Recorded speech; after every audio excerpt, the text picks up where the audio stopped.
Coach. Let's start with the opening statement. Sure, I'll start. A really good day for us at the Faceoff X.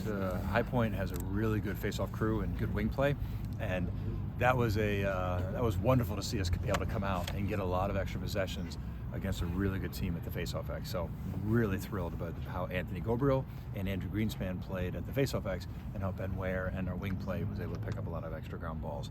That was really big for this game. On Saturday, you talked about this team needing to show up this week on Tuesday. Do you feel like they did today? We did. You know, and Saturday's effort will haunt me for a long time.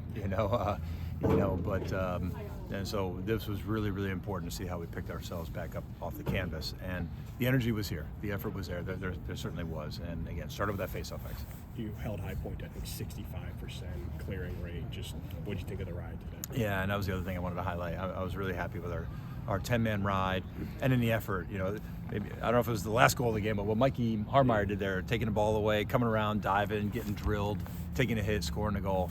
You know, that is what I want to epitomize and, you know, exemplify what it's like to be an attackman at Virginia.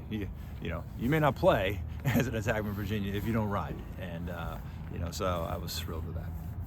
You mentioned Face-Off X. It was pretty even split today between Greenspan and Gabriel. Is that how you see it going forward? It's the way it's becoming, isn't it, right? You know, we kind of went at the start of the season when Anthony Gabriel was the man, and now Andrew Greenspan, all he does is keep winning face-offs, you know, at a really high clip. And so we're thrilled. You know, we're very lucky that he joined our program this year, and Andrew is, you know, playing his best when it's the real games. Mm-hmm. Do they have a different sort of skill set? They do. You know, Anthony's a little bigger, a little more power. You know, whereas Greenspan, he's going to be quicker, get that ball in and out of there and put it towards. And as we've seen with Andrew, he can score goals, and so he's got a little bit more of that shake and bake to his game too, with the ball in the stick. Mm-hmm. Ryan Colsey, 6 goals, 3 assists. What you like about his game? Jesus, he was firing the ball. Yeah. Like he was reaching back and really bringing some heat, which every team needs. Every needs to stretch a defense, and boy, was he stretching it today. That was I mean, we see it in practice all the time, so I'm glad everyone else gets to see it now.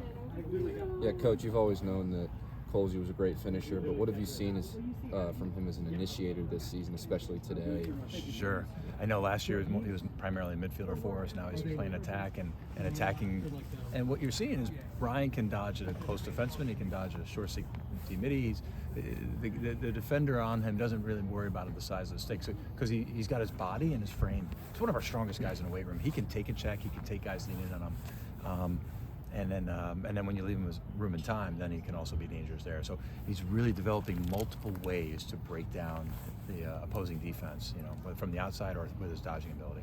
And I'm curious for Malachi Jones. It's been a long road back following the injury in 2023, redshirting last season. He had a great game today. What kind of energy does he bring the team? Is he Ben Ware's understudy at the moment as far as an LSM that can play both ways? What do you see from Malachi? Yeah, Malachi, it's fun to finally get him healthy. I know we've been waiting for him to get back to full health, and today was that day. He brings an electricity. He's one of the funniest guys in the program for sure, and he's a team favorite. And so for him to get out there and earn some more playing time, earn the playing time, and make plays with it I think we're all thrilled with that. That's you always have that 1 or 2 guys you really pull for. And that's Malachi. But yeah, he's given us some great juice and energy off the wing play and with defense and then transition. Short week coming in here, obviously only a couple of days to prepare, and this is an opponent that you knew that you were expected to beat. Do you change how in practice, is there more of an emphasis on yourselves and fixing sort of what went wrong against Richmond versus game planning for the opponent? Or is it sort of the same as always? Well, it's an interesting question, Michael, because we don't practice on Mondays. That's our day off. And so these Tuesday games, we don't get to prepare these Tuesday opponents much at all. Mm. So because we don't practice on Mondays, we really didn't prepare. We didn't get ourselves better, and we didn't really do much preparation for the next opponent, to answer your question honestly. So, we meet on Sundays, we lift, we go through the previous game, we walk through a couple things, and I'm like, all right, I'll see you at the game time meal at 2 p.m. And, so it's now we'll race through this quickly and then meet tomorrow afternoon and dive into the Buckeyes. Mm-hmm. Yeah. Coach, you guys obviously played a great great game defensively, but I think High Point was able to force some difficult rotations at points. Did Yeah. you learn anything about your defense, especially maybe at the midfield this game? Yeah, our short 16 midfielders continue to get better. You know, we're asking a lot of them to win those matchups longer, and they did a better job of that today. High Point, you know, they sling the ball around. They play a really nice motion offense. Their head coach John Crowley ran this as a coordinator at Hopkins, you know, for the last 5-6 years, and it's a tricky offense to defend. And so you take 2 wrong steps, and there's somebody wide open. And they found those guys a few times today. I was excited to play some younger guys like Luke Hublitz and Tommy Snyder. Got a lot of minutes today, and they're playing well. They're showing some good comfort down there. So I'm really liking we're building some depth and repertoire in our close defense. Joey Trenzi was that precautionary or did something happen? I think it's a little bit more precautionary. You know, he's still coming back. He's still a little more day to day. You know, we always miss Joey. I think you guys miss Joey. We all miss Joey. His energy is juicy. He's such a fun guy to be around, and his spirit, and certainly the way he plays the game. So hopefully he'll be back Saturday. Coach, Kyle and Nunes split time again today, but Kyle finished the whole game against Richmond. Is that still a conversation with the coaching staff? Oh yeah. That'll be a battle all year, I think. Yep. And you know, they're both solid goalies, and we're really lucky to have both of them. So, you know, we do the depth chart, and we got to pick one to be the starter. But if you're playing well and you earn playing time, we're going to give you that. You know, it's the greatest currency we have is playing time.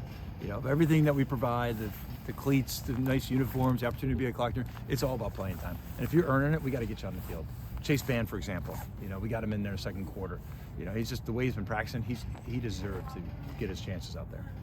You're splitting time between the two goalies. How would you evaluate their sort of mindset and mentality as they are battling back and forth and also trying to build each other up? Yeah, I think they both would love to be the starter for 60 minutes, you know, and play for 60 minutes. I certainly agree with that. But fortunately, they're the best of friends. They hang out. You know, like when we talk, like, okay, who's going to be a starter? Well, what do you tell the backup? Well, the backup's going to tell the starter. The starter's going to tell the backup. So you got to you might as well bring them in at both same time and say what you're going to say, because they're the best of friends. And so we're open and honest with them, and you know, it's a great battle.